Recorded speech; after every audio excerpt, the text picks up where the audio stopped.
कैसे हो आप लोग। आज के इस क्लास 10th फिजिक्स के इस वीडियो में हम लोग लेंस द्वारा प्रतिबिंब का बनना जानेंगे। प्रतिबिंब के बनने का क्या नियम था, ये पिछले वीडियो में मैंने आप लोगों को बताया था। आशा करता हूं कि समझ में आ गया होगा। चलिए आइए देखते हैं। जिस प्रकार हमने अवतल दर्पण के लिए प्रतिबिंब की स्थितियां जाने थे, उसी प्रकार यहाँ उत्तल लेंस द्वारा प्रतिबिंब का बनना जानेंगे, इसके बारे में जानेंगे। देखिए वहां पर हमने अवतल दर्पण के लिए 6 स्थितियां हमने आपको बताया था। यहाँ भी उत्तल लेंस द्वारा प्रतिबिंब का बनना यानी कि 6 प्रकार के प्रतिबिंब बनते हैं। कब? अब आइए देखते हैं। पहला है, अगर जो पहला नियम, जब वस्तु अनंत पर स्थित हो, वस्तु अनंत पर स्थित हो।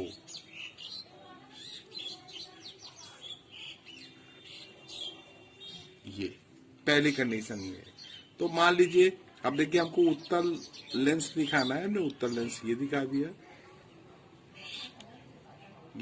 हमने ये आपका लेंस हो गया, ये मुख्य अक्ष हो गया,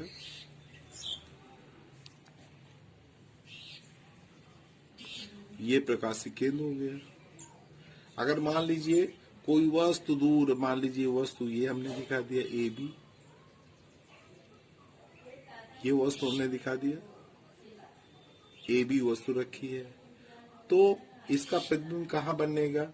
अब देखिए दूर से आने वाली जो प्रकाश किरणें हैं, हमने बताया था कि समांतर ना आकर एक तो किरण जो है वस्तु से आएगी और प्रकाशिक केंद्र से होकर निकल जाएगी। इस तरह दिखा देंगे। ये प्रकाशिक केंद्र से सीधे, जो प्रकाशिक केंद्र से जाती है वो सीधे निकल जाती है। ये हो गई। दूसरी किरण जो है, अब मान लीजिए यहाँ पर इसका प्रथम फोकस है, तो दूसरी किरण जो है वो प्रथम फोकस से होके जा रही है। देखिए नियम जो हमने बताया था प्रतिबिंब बनने का नियम, उसका पालन हो रहा है। एक प्रकाशिक केंद्र से जा रही है और ये अपवर्तन के पश्चात जो फोकस से होकर जाती है वो मुख्य अक्ष के समांतर हो जाती है। तो ये मुख्य अक्ष के समांतर हो गई।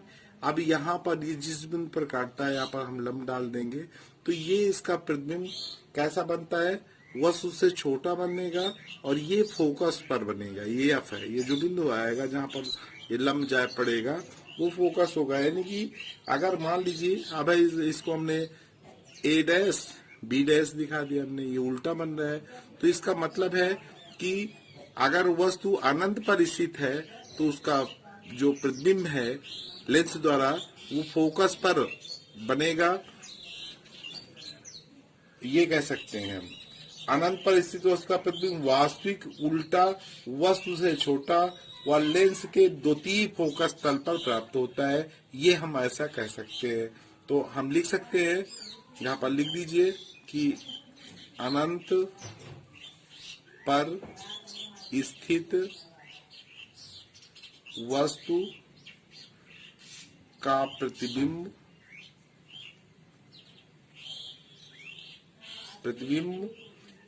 वास्तविक उल्टा है, वास्तविक उल्टा और वस्तु से छोटा तथा वस्तु से छोटा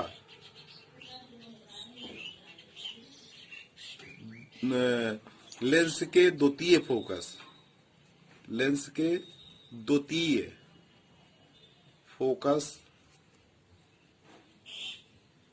पर प्राप्त होता है, लिखने ये लिख दिया। तो ये हो गई आपकी पहली स्थिति। दूसरी स्थिति देखते हैं। दूसरी स्थिति क्या है इसकी? यदि वस्तु जो है, अब देखिए यहाँ पर तो हम ये लिख सकते हैं, जैसे ये F1 ये आपका हो गया, ये द्वितीय फोकस है, ये F1 प्रथम फोकस हो गया। तो अगर हम अगर इसी से दूनी दूरी कर देंगे, अभी इसको हम F1 लिख सकते हैं, यहाँ पर हम 2F1 दिखा सकते हैं। तो अगर मान लीजिए 2F1 पर यानी कि यहाँ पर वस्तु रखी है तो उसका प्रतिबिंब कहाँ पर बनेगा, हम लिख दे रहे हैं, जब वस्तु 2F1 पर स्थित हो। तो सेम हमने आपको बताया था प्रतिबिंब बनने के नियम, 3 नियम बताए थे, उसमें 2 का पालन करना जो है अनिवार्य है, मतलब 2 का तो पालन करेगी ही करेगी। प्रतिबिंब खींचने में जो है, जो किरण आगे खींचेंगे उसमें 2 नियम का पालन होना अनिवार्य है। ये मान लीजिए हमने दिखा दिया, ये उत्तल लेंस है। अब इसमें मान लीजिए ये आपका प्रकाशिक लेंस C हो गया, यहाँ पर आपका F1 हो गया और यहाँ पर 2F1 लिख सकते हैं, हम ये लिख सकते हैं। यहीं पर कह रहा है वस्तु रखने के लिए, वस्तु रख दिया हमने, ये रख दिया। ये मान लीजिए वस्तु हमने A और B दिखा दिया, ये वस्तु है। तो अब इससे एक किरण जो है वो समांतर, मुख्य अक्ष के समांतर जाएगी। तो मैंने नियम में आपको बताया था जो मुख्य अक्ष के समांतर जाएगी वो द्वितीय फोकस से होकर निकल जाएगी, ये बताया था हमने। ये इसका द्वितीय फोकस हो गया, F2 दिखा सकते हैं, इससे निकल जाएगी। और दूसरी किरण आपकी जो है वो इसमें हम दिखा सकते हैं, प्रकाशिक केंद्र से ही दिखा दे, तो प्रकाशिक केंद्र से ये जा रही है और ये सीधा निकल जाएगी। तो अब यहाँ पर हम लंब डाल देंगे मुख्य अक्ष पर, तो ये 2 कहाँ पर बनेगा, 2F2 पर ही बनेगा। ये आपका हो गया। अब इसको दिखा दें, उल्टा है प्रतिबिंब, तो यहाँ पर A1 दिखा दिया, यहाँ पर B1 दिखा दिया।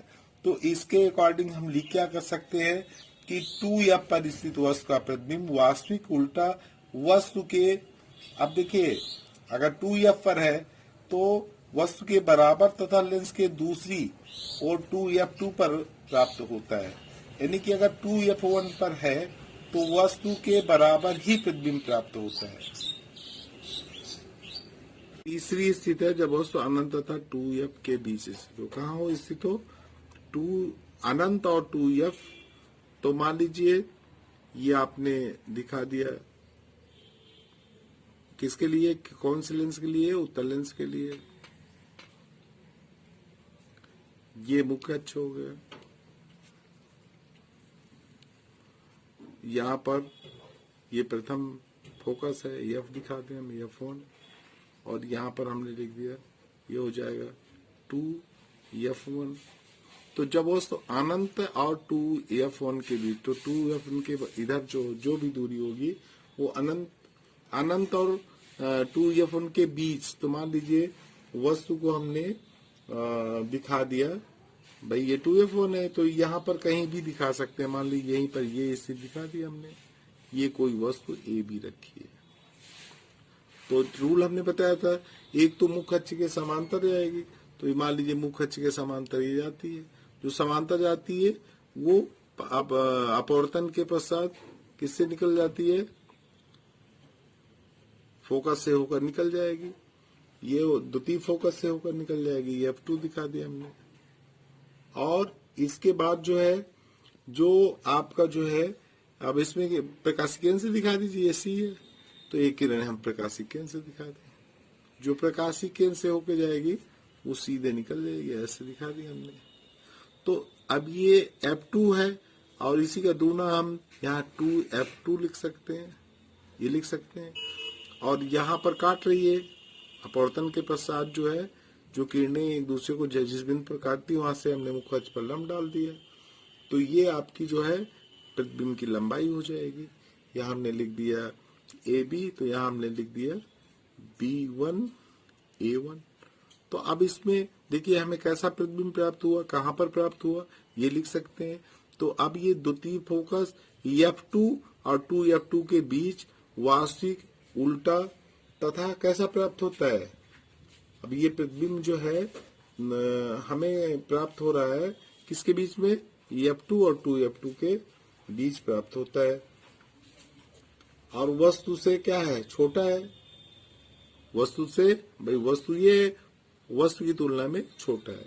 तो हम क्या लिख सकते हैं, अनंत तथा 2f के बीच लिखना चाहें अब यही चीज लिख सकते हैं, अनंत तथा 2f1 के बीच स्थित वस्तु का प्रतिबिंब वास्तविक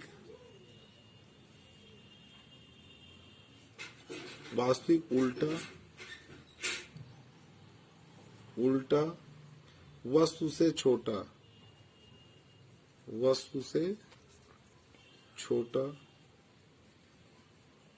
कहां पर प्राप्त हो रहा है, F2 व 2F2 के बीच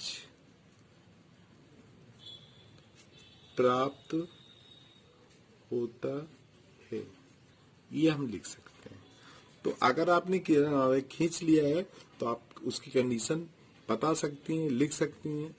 अब ये वस्तु की लंबाई है और ये जो है प्रतिबिंब की लंबाई है, तो उससे प्रतिबिंब वस्तु से छोटा प्रतिबिंब प्राप्त होता है।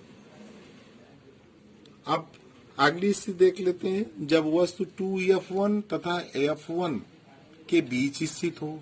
अब मान लीजिए ये है, हमने दिखा दिया, ये कौन सा उत्तल लेंस है, ये आपका मुख्य अक्ष हो जाएगा।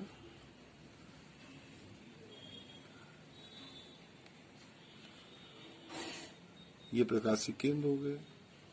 अगर ये कह रहा है, मान लो ये f है, ये f1 है और ये हमारा जो है 2f1 दिखा सकते हैं।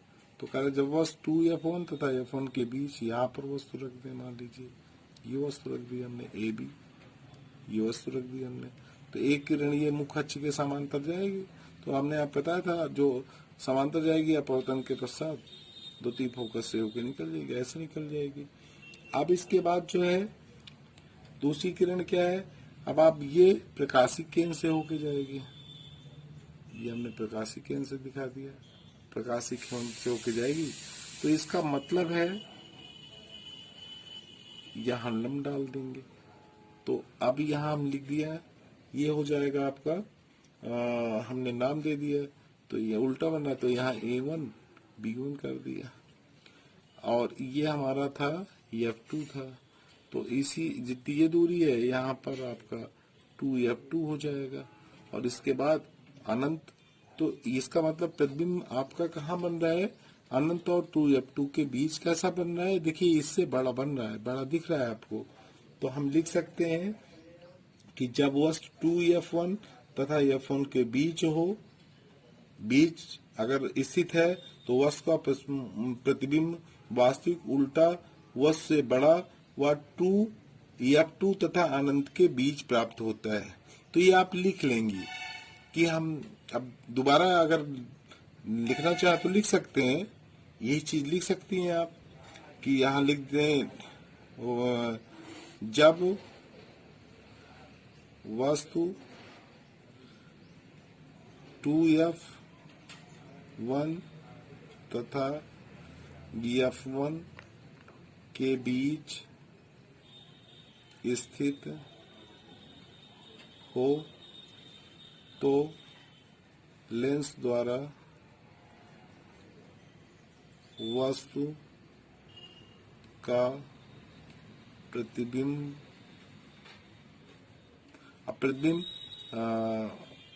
वस्तु से बड़ा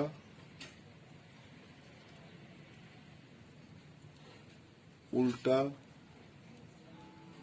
वास्तविक और अनंत 2F2 तथा